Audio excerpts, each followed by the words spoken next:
பத்திரிகைகளை சந்திச்சு பேசலாம் வீடு வந்துருச்சு நாங்க எல்லாமே டெலிகாஸ்ட் ஆயிடுச்சு மக்கள் எல்லாருமே பாத்துக்கிட்டு இருந்தாங்க அதெல்லாமே இருக்கு ஏன் செய்தியாளர்கள் சந்திக்கிறத அவர் தவிர்க்கிறார் செய்தியாளர்கள் ஏன் சந்திக்கணும் இல்ல நிறைய கேள்விகள் இருக்குல்ல மக்களோட கேள்விகள் இப்போ இந்த 30 நாள்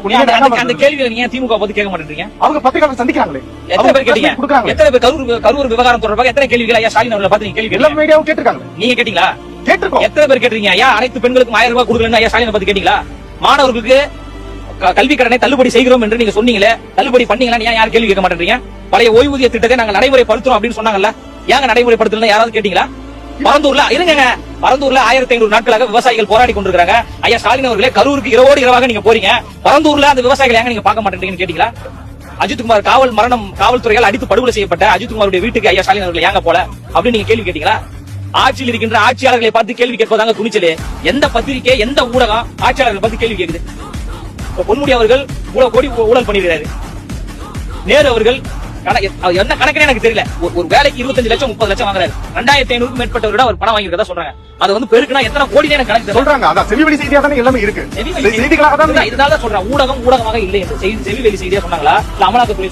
சொல்லுதான் உங்களுக்கு புரியுதா ஊடகமாக இருந்தால் இந்த தலைவர் சந்திப்பார் ஊடகமாகவே இல்லை எல்லாம் வந்து திமுக செய்தி தொடர்பாளர்களா இருக்காங்களே திமுக செய்தி தொடர்பாளராக இருக்கக்கூடியவர்கள் என்னத்தை நீங்க சொல்லணும்னு நினைக்கிறீங்க அதாவது கேப்டன் விஜயகாந்த் அவர்களை போன்று நீங்க வந்து கேலி சித்திரம் செய்து மீம்ஸ் செய்து அப்படியே தமிழக வெற்றி கழகத்தை வீழ்த்திடலாம் அண்ணன் விஜய் அவர்களை வீழ்த்திடலாம் நீங்க நினைக்கிறீங்க அதுக்கு முன்னாடி விர்ச்சுவல் வாரியர்ஸ் ஒன்று இருக்கு அந்த விர்ச்சுவல் வாரியர்ஸே உங்களால் முதல்ல எதிர்கொள்ள முடியாது அவர்களை தாண்டி தான் முதல்ல தலைவர் பக்கத்திலேயே வரணும் அப்போ எந்த நேரத்தில் பத்திரிகையாளரை சந்திக்க வேண்டுமோ அந்த நேரத்தில் அவர் சந்திப்பார் இப்போ ஐயா ஸ்டாலின் அவர்கள் சந்திக்கிறாரு ஐயா எடப்பாடி பழனிசாமி அவர்கள் டெய்லி சந்திக்கிறாரு இப்ப சந்தித்து அவர் பேசுறதுனால தீர்வு கிடைச்சிருச்சா எல்லா செய்தி நிறுவனமும் அவர் பேசக்கூடிய செய்தியை நீங்க ஒளிபரப்பு பண்ணிட்டீங்களா எங்க சட்டமன்றத்துல எதிர்கட்சி தலைவர் பேசினா லைவ் கட் ஆயிருது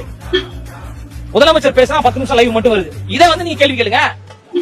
இதுவே தானே அதிமுக ஆட்சியிலும் இதுதானே நடந்தது நான் ரெண்டாட்சி தாங்க சொல்றேன் நாங்க அதிமுக ஜிங்சா கடிச்சிட்டு இருக்கோம் அதிமுகவை வீழ்த்தணும் திமுகவை வீழ்த்தணும் தான் நம்ம சொல்றோம் அதிமுக வீழ்த்தப்பட வேண்டும் திமுக வீழ்த்தப்பட வேண்டும் பிஜேபி வீழ்த்தப்பட வேண்டிய கட்சிகள் தான் நம்ம சொல்றோம் இவங்க தான் அதிகாரத்தில் இருந்து மக்களுக்கு விரோதமா செயல்பட்டவர்கள் நம்ம சொல்றோம் எந்த இடத்துல நாங்க அதிமுக முட்டு கொடுத்தோம் இல்ல எந்த இடத்துல நாங்க பிஜேபி முட்டு கொடுத்தோம் எவனுமே வேணாம் நாங்க வரோம் நல்லாட்சி தரம் தான் நம்ம சொல்றோம் அந்த அடிப்படையில் தலைவர் தெளிவாக இருக்கிறாரு எந்த நேரத்தில் எந்த இடத்தில் பத்திரிகையாளரை சந்திக்க வேண்டுமோ அந்த நேரத்தில் சந்திப்பாரு உங்களுடைய விருப்பத்திற்காக அவர் சந்திக்க மாட்டாரு அவர் வந்து பேச வேண்டிய இடத்துல பேசுவாரு